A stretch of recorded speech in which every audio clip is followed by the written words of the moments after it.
In 2000, I started my consulting business in Sioux Falls, South Dakota.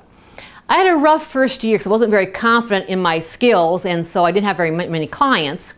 And in spring of 2001, I was talking to my wonderful friend Renee Smith, who owned Spa 2000, a spa and exercise studio in Sioux Falls.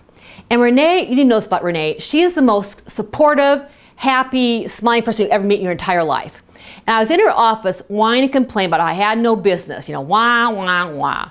She sat there with a big smile the entire time.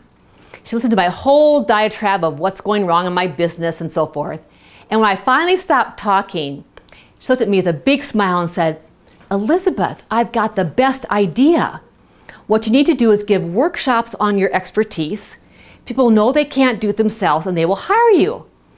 I said, "Renee, that's a great idea except for one incy, teensy, weensy little detail. And that is I am terrified, I mean terrified, all capital letters, periods between the letters, of speaking. In fact, Renee, let me share with you a story from high school. I went to high school in the late 60s, early 70s, and I was 5'9", like I am now. Well, my doctor says I'm 5'8", and I'm shrinking, but I'm in denial, so I say I'm 5'9". And so I was very tall for that age, very tall in those years.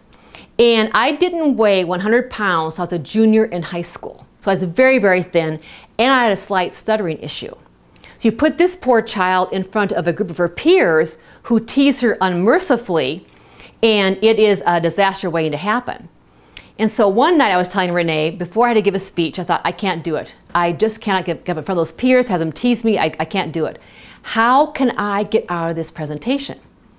Also, I had this great idea. So I got out of bed, I got on my knees, I folded my hands on the bed and I prayed, "Dear God, please, oh please, end the world tonight."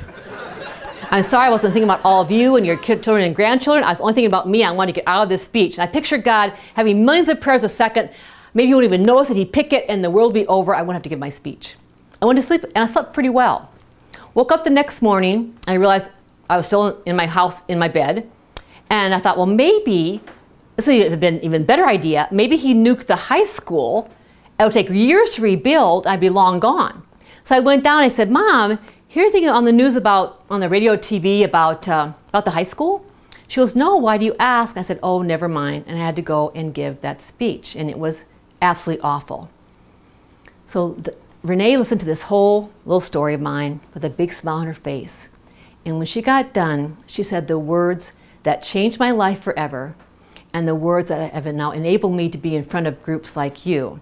And she said, "But you don't understand, Elizabeth. I believe in you. I believe in you." Now, I don't know about you. If someone says they believe in me, I can do just about anything. I said, "Okay, Renee, you sold me. Let's do this workshop." She goes, "Great.